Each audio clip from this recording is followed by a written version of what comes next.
My name is Jamie Kincaid. Thank you for viewing my capstone poster presentation that's titled Sensory Smart Classrooms, Empowering Teachers to Support Every Learner.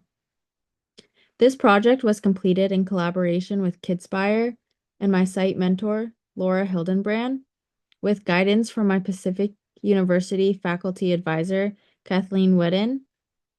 My work focused on developing flexible and inclusive sensory program aimed at equipping educators with the tools and knowledge to better support children's learning through sensory-based strategies.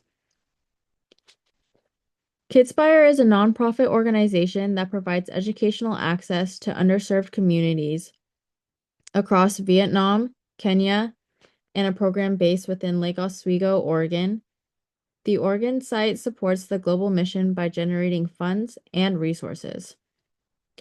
During my needs assessment, SWOT analysis, and interviews with Kidspire staff, a key issue emerged. Teachers often notice challenges related to student attention and regulation and classroom participation, which could potentially stem from unmet sensory needs. Current research, including a 2020 study by Camarada and other authors, support the idea that providing children with varied sensory experiences helps them better understand and interact with their environments.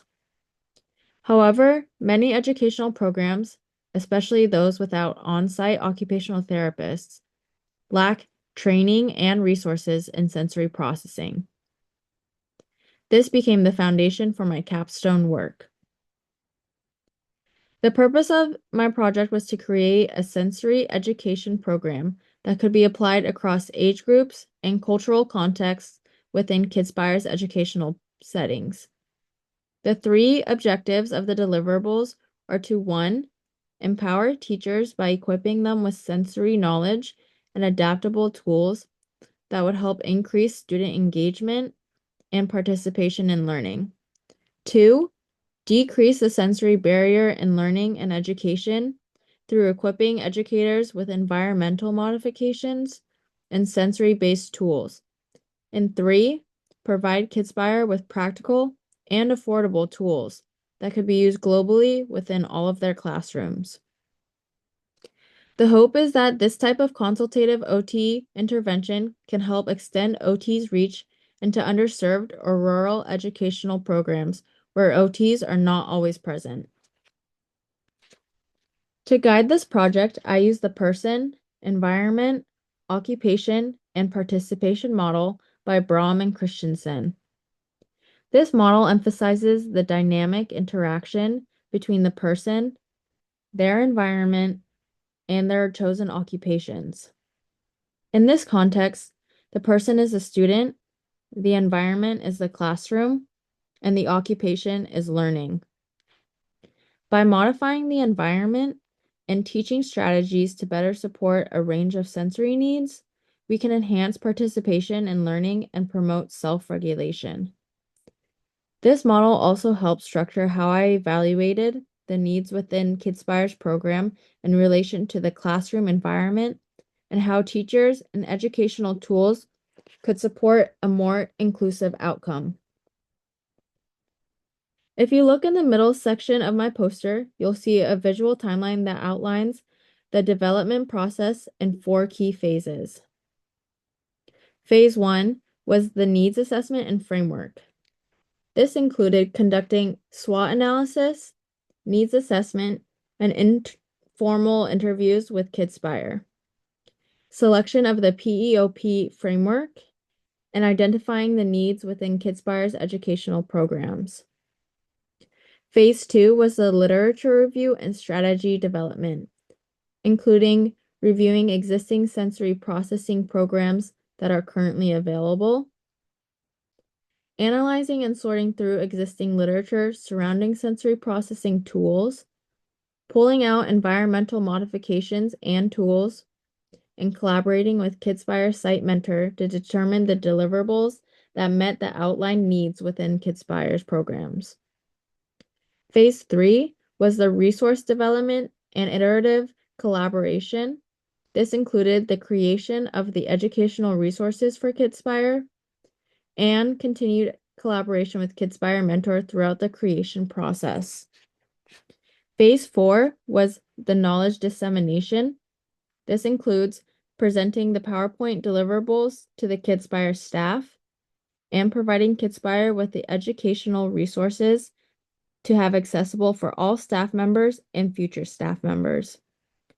This final phase helped me evaluate not just the content of the program, but its applicability, usability, and scalability in the field. These visuals on the poster represent how the program evolved from exploration to implementation. To the lower left of the poster, you'll see a section labeled Education and Sensory-Friendly Classrooms. This part highlights key resources developed for the Kidspire team.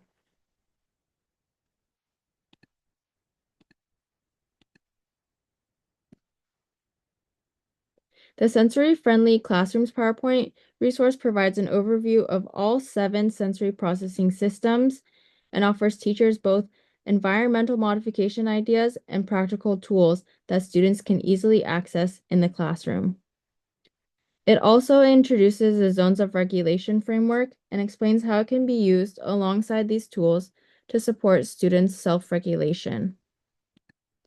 In addition, the presentation explores the concept of interoception, our internal sense of body signals, and how incorporating sensory-based lesson plans can help students better recognize, understand, and to respond to what their bodies are telling them and aid in their ability to self-regulate. Overall, this resource is designed to be clear, practical, and flexible across different ages and learning environments.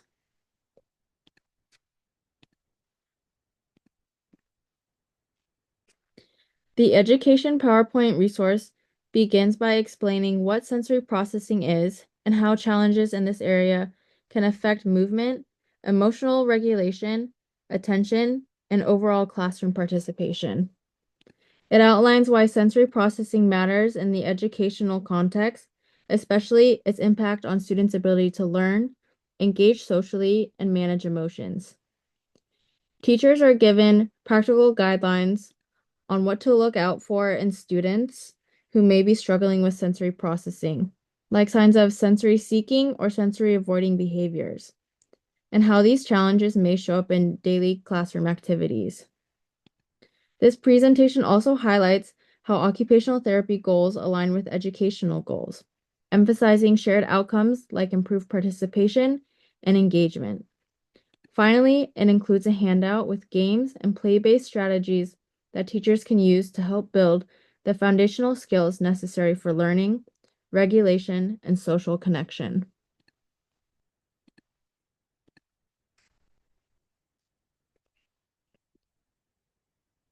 This project represents how occupational therapy can be translated into educational settings, even without direct access to therapists.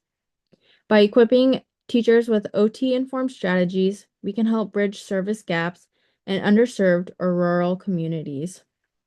This sensory program is just one example of how OT consultation and program development can improve equity in learning environments. Moreover, the flexibility built into the program, allowing it to be adapted for various age ranges and cultural contexts, makes it scalable and sustainable over time. Reflecting on the process, I learned that collaboration is key. The program would not have been successful without the insight of the teachers and staff at Kidspire. Their feedback helped shape the content that was not only evidence-based, but also practical and culturally appropriate. Another takeaway is that simplicity is important. Overloading teachers with theory or jargon would have not been effective. Instead, I focused on giving them bite-sized, actionable strategies they could test and build confidence in using. On the bottom right of the poster, I've acknowledged the incredible people who have made this project possible. My site mentor, Laura Hildenbrand, who provided guidance and insight into Kidspire's mission and community. My faculty advisor, Kathleen Wedden, whose support helped shape the academic rigor of this project. And the educators at Kidspire, whose dedication to their students is truly inspiring. The collaboration made it possible to create a program that is grounded in OT principles while remaining teacher-friendly and adaptable. Looking ahead, I hope that this sensory education program can be refined through ongoing feedback and scaled to other programs like KidSpire's global programs.